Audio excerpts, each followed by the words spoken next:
আমি আল্লাহ রব্বুল আলমিনের কাছে অশেষ শুকরিয়া আদায় করছি, কারণ আল্লাহ রব্বুল আলমিন আজকে আমাদেরকে এই তৌফিক দিয়েছেন। মাননীয় স্পিকার, আপনি এবং আমরা সহ আজ আমরা একটি ফ্যাসিবাদ মুক্ত পরিবেশে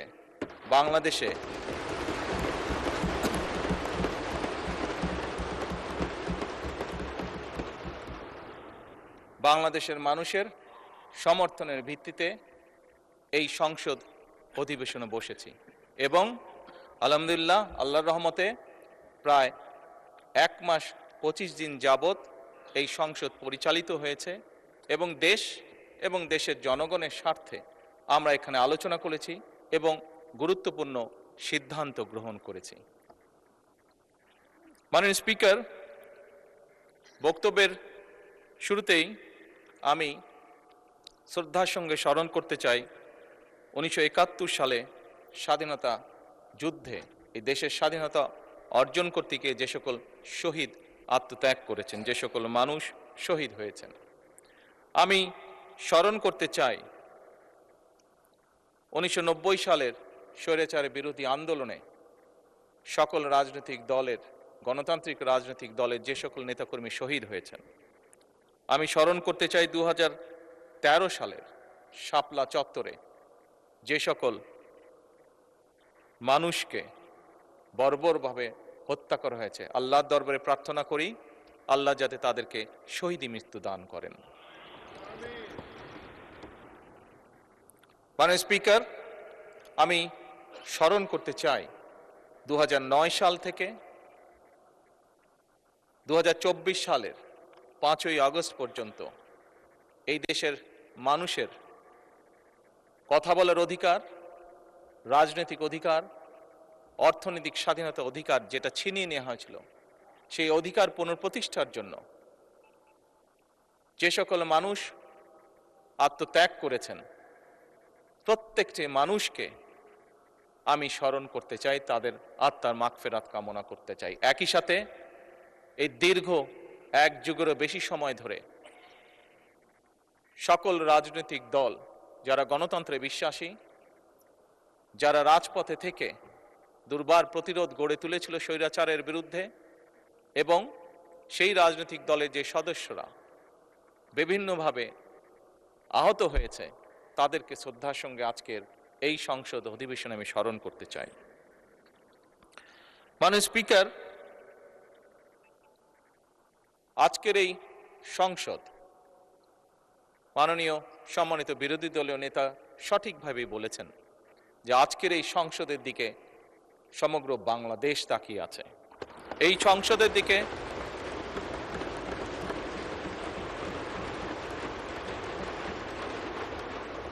পৃথিবীর প্রতিটি কর্নারে যেখানেই একজন বাংলাদেশি আছে, সম্ভবত প্রত্যেকটি মানুষ এই সংসদের বর্তমান এবং এই সংসদের ভবিষ্যতের দিকে তাকিয়ে আছে একটি দৃঢ় প্রত্যাশা, আশা নিয়ে। মাননীয় স্পিকার, আমরা প্রায় প্রতিটি সংসদ সদস্য বিভিন্ন সময় 1 মাস 25 দিন যে আমরা সংসদ অধিবেশন হয়েছে, এই সময়ের মধ্যে প্রায় বলা যায় প্রত্যেক সদস্যই তার বক্তব্যের শুরুতে বিভিন্ন পরিস্থিতিতে, বিভিন্ন বক্তব্যে, বিভিন্ন সময় বিভিন্ন শহীদদের আত্মার মাগফিরাত কামনা করেছেন, তাদের কথা উল্লেখ করেছেন। আমরা শ্রদ্ধা নিবেদন করলাম, শ্রদ্ধা নিবেদন করেছি, ইনশাআল্লাহ ভবিষ্যতেও আমরা শ্রদ্ধা নিবেদন করব। কিন্তু মাননীয় স্পিকার, শুধু কি শ্রদ্ধা নিবেদন করলেই শহীদদের প্রতি আমাদের কর্তব্য শেষ হয়ে যাবে? অবশ্যই নয়। মাননীয় স্পিকার, যে সকল মানুষ জীবন উৎসর্গ করেছেন, যে সকল মানুষ আহত হয়েছেন, পঙ্গুত্ব বরণ করেছেন, প্রত্যেকটি মানুষের একটি প্রত্যাশা বা একটি আকাঙ্ক্ষা ছিল, এবং সেই প্রত্যাশা, সেই আকাঙ্ক্ষাকে সামনে রেখেই সেই মানুষটি সেদিন রাজপথে ঝাঁপিয়ে পড়েছিল এদেশের মানুষের রাজনৈতিক অধিকারকে প্রতিষ্ঠিত করার জন্য। মাননীয় স্পিকার, কি ছিল এই মানুষগুলোর প্রত্যাশা বা আকাঙ্ক্ষা? খুব সংক্ষেপে যদি বলতে হয়, এই মানুষগুলোর প্রত্যাশা ছিল, আকাঙ্ক্ষা ছিল এমন একটি বাংলাদেশ, যে বাংলাদেশের মানুষ মুক্তভাবে কথা বলতে পারবে, আরেকজনের ব্যক্তি স্বাধীনতার প্রতি সম্মান রেখে নিজের মতামতকে প্রকাশ করতে পারবে। এই মানুষগুলির প্রত্যাশা ছিল এমন একটি বাংলাদেশ যেখানে তারা তাদের যোগ্যতা অনুযায়ী তারা তাদের কর্মসংস্থানের ব্যবস্থা করতে পারবে, তাদের জীবন পরিচালনা করতে পারবে। এই রকম প্রত্যাশাগুলো ছিল।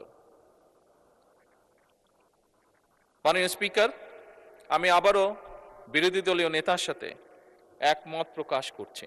উনি উল্লেখ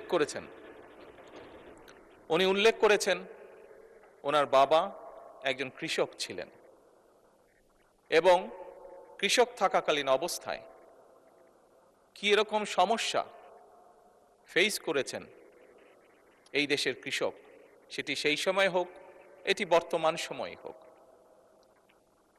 মাননীয় স্পিকার, এই সকল বিষয়গুলো ওনারা যেমন দেখেছেন, এই সকল বিষয়গুলো আমরা এখানে উপস্থিত প্রত্যেকটি মানুষ, প্রত্যেকটি সংসদ সদস্য আমরা দেখেছি।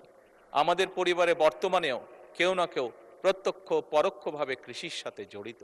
আমরা যে গিয়েছি 12 তারিখের নির্বাচন, আমরা 12ই ফেব্রুয়ারি নির্বাচন হোক, 1991 সালে নির্বাচন হোক, 2001 সালে নির্বাচন হোক, 1996 সালে নির্বাচন হোক, প্রতিটি নির্বাচনে এখানে উপস্থিত প্রত্যেকটি মানুষ আমরা গ্রামে গিয়েছি, খেতে গিয়েছি, কৃষকের কাছে ভোট চেয়েছি, কৃষাণীর কাছে ভোট চেয়েছি, সকল প্রকার মানুষের কাছে আমরা ভোট চেয়েছি। আমরা জানি আমাদের কৃষক ভাইদের কি অবস্থা। মাননীয় বিরোধী দলের নেতাকে আশ্বস্ত করে বলতে চাই, কৃষকদের এই সমস্যা থেকে বের করে আনার জন্যই আমরা আমাদের ম্যানিফেস্টোতে কৃষক কার্ড রেখেছিলাম। মাননীয় স্পিকার,